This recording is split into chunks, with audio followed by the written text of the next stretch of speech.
Abathur, where do we have him?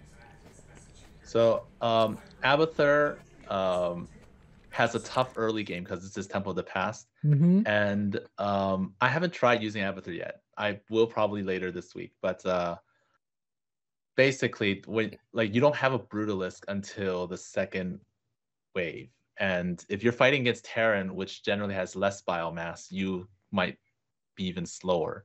And you cannot let the Brutalists die to like snipes and stuff. So By you got to snipes, keep he them means alive. Nova snipes.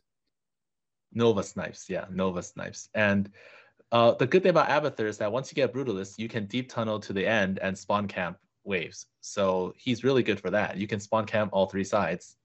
There will be air enemies. So if you want to spawn camp those, you can use his Nidus worm, which exists, and you can get some drones back there to assist your Brutalists. Explores. Yeah, I put him in B. Hmm. How about He's you? still really strong because later on you can get Vipers. How about you, Sixbender? So,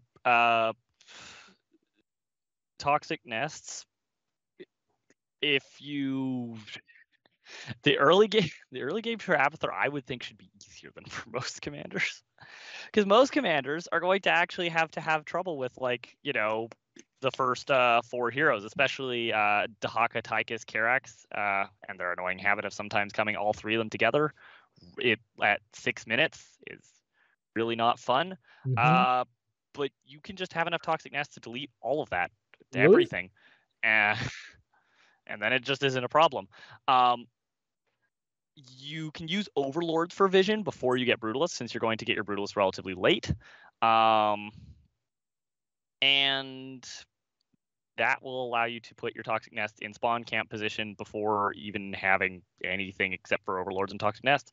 So that's what you want to do for the early game. And then once you get your 3 Brutalisks, you're going to continue to use Toxic Nests and then a bunch of Brutalisks as you ramp up to your nice big army with Vipers. As we mentioned, Vipers are good because they can just disable and cloud the heroes, and then the heroes can't do anything except for spin around awkwardly and feel sad.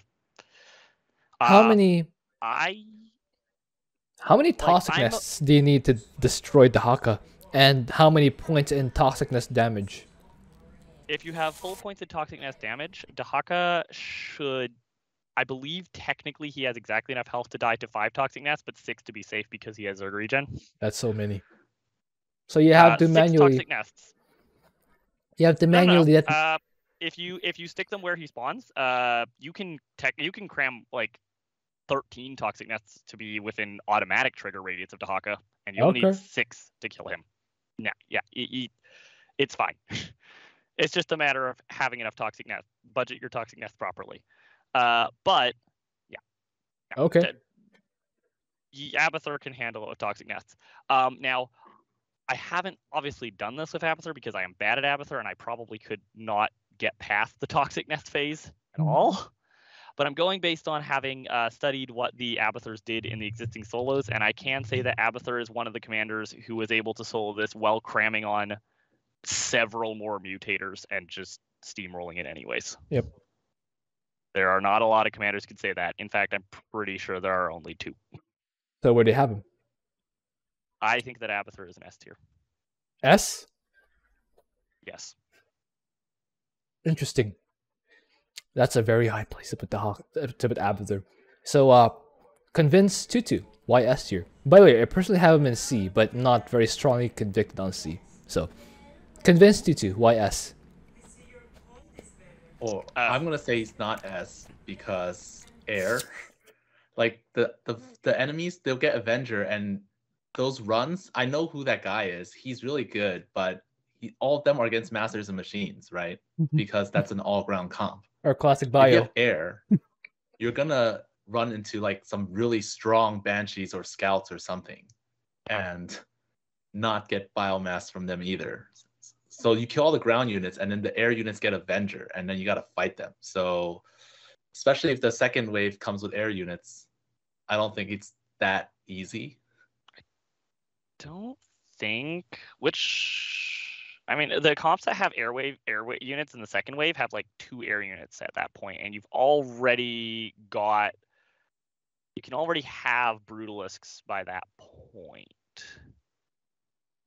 So I should think you should probably have, like, if it's just like one Avenger Scout doesn't beat a Brutalisk.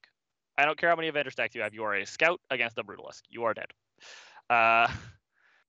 So Yes. I don't think that you should have problems with the early game, because keep in mind the big problem is the heroes, not a couple of random, actual units. It's heroes that are going to be killing you, and Toxic Nest can always kill the heroes is the critical thing. Well, there's a certain element of the units buffing each other with Avenger when they come together that I'm not sure that the Toxicness still will be enough for the early game, especially when they don't path exactly the way you want to, or they come with a different enemy composition, or if it's Zerg where they're just everywhere. The Zerglings are, kind of annoying to contain. No matter what race it is, they all spawn on a point is how the spawning works. So if you drop all your Toxic Nests on that point, then it doesn't matter what comp they are. Zerg covers a bigger area, so like if they don't all die, the rest of them, especially Zerglings with Avenger, are scary. Frightening. And they run. But well, and they kill fast. Brutalists have their splash attacks though. The thing is, for the first Brutalists wave, have a cleave attack that will still steamroll Zerglings. The thing is, for the first wave, will you be able to get that Brutalisk before 3 minutes? Or let's say before 3:30? No. But the first wave absolutely is too small to have to worry about problems with Toxic Nest being able to solo it. With Raynor? Yeah. It's not a problem, but it's just like... Also, if you really do screw it up, in theory, you have a teammate who should be able to kill a random stray unit, even if it has full Avenger stacks. I guess that makes sense. If your ally's job is to kill a unit, I'd be very disappointed in them if they fail that. No, unless that unit was a hero, in which case now they have a very valid excuse for failing to kill it. So Tutu, why not S? This one, it requires you to know where the spawn points are. You need to not waste Toxic Nests, because if you don't know where the spawn point is, you're wasting Toxic Nests. And in the early game, which is the most important part, you can't afford to waste them. If you lose a Brutalist because one of the heroes gets Avengered or something, and then you can't fight them, you don't have Vipers yet or something, then it's really hard to come back. For any race and any spawn point as player 1 or player 2, can Abathur spawn camp either as player 1 or as player 2 any race? His first wave. Yes. You don't need to spawn camp the first wave. So you just need to... You don't really need to. No, you can, but you really don't need to until the second, third, the second wave either, because the second wave doesn't have any heroes in it. It's the third wave that you need to spawn camp. You can't spawn camp Zerg either. Because they have queens. Can you delete the first wave? You still can spawn camp Zerg. Can you delete? If they're queens, you're gonna be wasting a lot of Toxic Nests. Yeah, it's like there's only one queen that's actually in range to actually hit Toxic Nests. At worst case scenario, you pop one mend as one of the Toxic Nests is getting low, and then it kills 0 Toxic Nests. Can Abathur delete the first wave no matter what race it is if you go into a random into the solo queue, for example? Does it not matter what enemy race it is, or what? Yeah, no. Your Toxic Nest can just deal with even if you just put your Toxic Nest in front of the rocks, the first wave will die to Toxic Nests. No problem. All right. But okay, the problem remains. Does that warrant an S tier? I'm personally still not. You can't F2. Yeah. I think the key points of problem are the early game survival against those first heroes, and then the giant problem at 20 minutes. Abathur provides a solution for both. He has enough Toxic Nests to carry the early game in a way that most commanders have a much, much harder time dealing with that early game. And then at 20 minutes, he will have Vipers by that point, and he will be able to spam Disabling Cloud in order to make the point when a lot of people are going to die, a point when Abathur can just shine with his his Vipers and say, no, you do not do anything. You just sit here under my clouds and feel bad. Even if it's air-based? The Yeah. heroes are the big threat. It's just about putting the heroes under disabling cloud. If it's air based, then you like can, as your army comp, add some devourers or something. The units are relatively not a problem. Compared to the heroes, the units are irrelevant. Heroes from the Storm is like Voidress. It's one of those mutators where the enemy waves and comp takes a backseat to the mutator.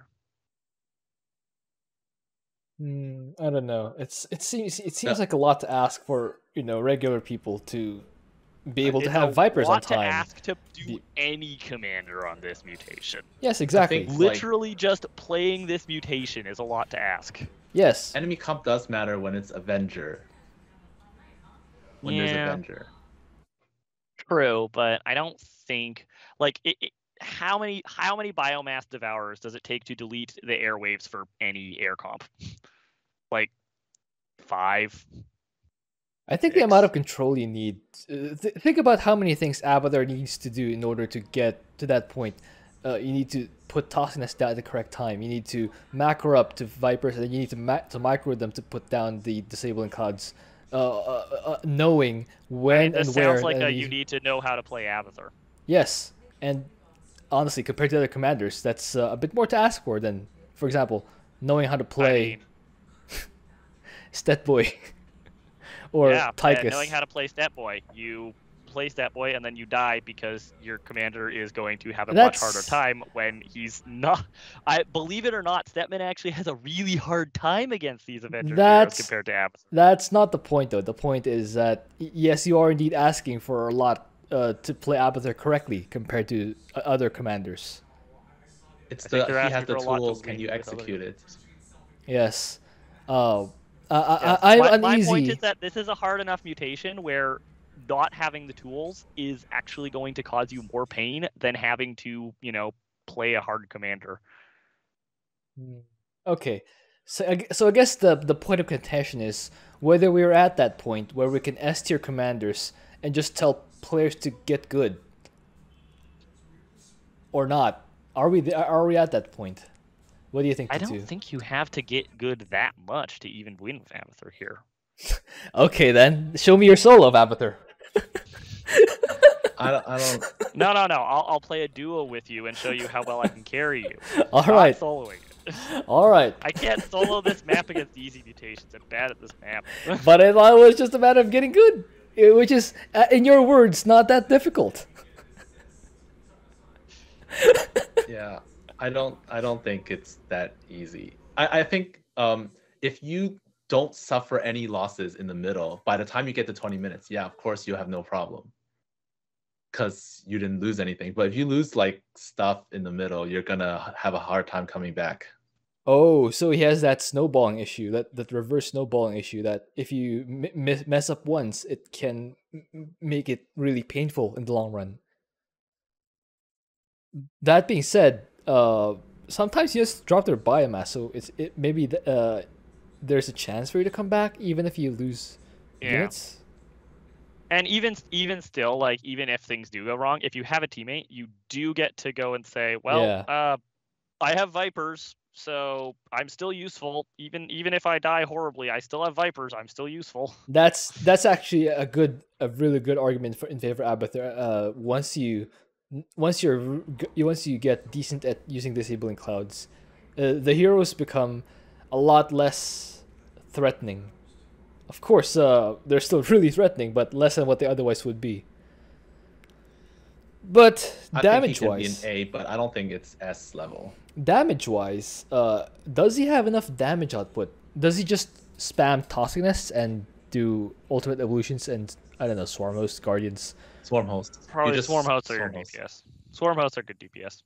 All right, then just mass swarm hosts. If you use P2, they're good DPS. Otherwise, they're just going to tank for 5 years and eventually kill the hero. Okay. You might want your ally to supplement DPS, although you can do it with I'm non-P2 storm hosts. If you have P2, you're going to be fine though. I'm a little shaky on guys who I don't know. I've had bad experience with Zerth who just blinks past your swarm host and your detection, and you don't know where he's fighting now. He just blinks past everything, and next thing you know, your expansion's gone, or you have You have an Artanis who just does not die. Well, Zeratul can get obliterated by. Well, the big thing is that your biggest DPS is going to be your Leviathans always. Leviathans are actually a lot of DPS.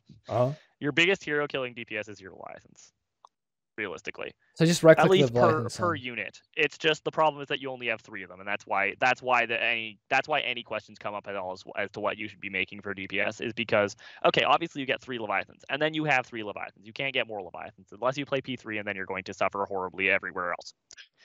What's your solution for Abathur blinking for Zeratul blinking past your detection? Mass spore crawlers. Mass spore crawlers. Actually, also get Overlord speed. All right, so yeah, you need to get your overlords and make sure they don't get killed.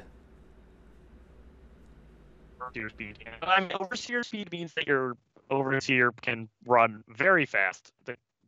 Faster than Avenger Zeratul? Yep. Okay. There's then. another thing that Avenger heroes waste your toxic nests. So if you Oh yes, they do. Yes. Although the toxic nests are only like a sensitive resource in the early game. Once you have all 6 ultimate evolutions and you start making units, toxic nests are, useful and important, and ideally you're spawn camping with them. But if some get wasted by heroes at that point, it's no longer the end of the world unless you're literally soloing. How resilient is Abathur to so many Novas? So many Novas. The locusts get sniped, right? But yeah, they're free. She snipes locusts because locusts have that much health. Remember the old Doesn't trick she of nuke them? Abathur's locusts have enough health to. Well, yeah, she nukes locusts. Yeah, but what about second Nova? She will also not gonna have more locusts. than 2. There's just more than enough locusts. Okay. There's literally locusts just have the whole thing of like Abathur's locusts do things like, oh, I know how to counter Yamato cannon. Just sponge it with free units that survive the Yamato. That makes sense. Abathur's locusts are a little ridiculous. So, where do we have him? I think he can go in A, but I don't think I think A is reasonable because he does do a lot and he has spawn camping capabilities. But I don't think S level of like makes this super easy. All right, so Sticksbender, you know the rules. Yep. If it's not unanimous, it's not S. We may have another S-less week. Thanks, Blizzard. There it is. Oh, I did that thing again. Someone in the comments told me that I do a thing where I say "there it is" a lot. Let's see how true it is this week. Alarak, where do we have him? Take a shot every time. Take a shot every time he says bio launchers. Anyway,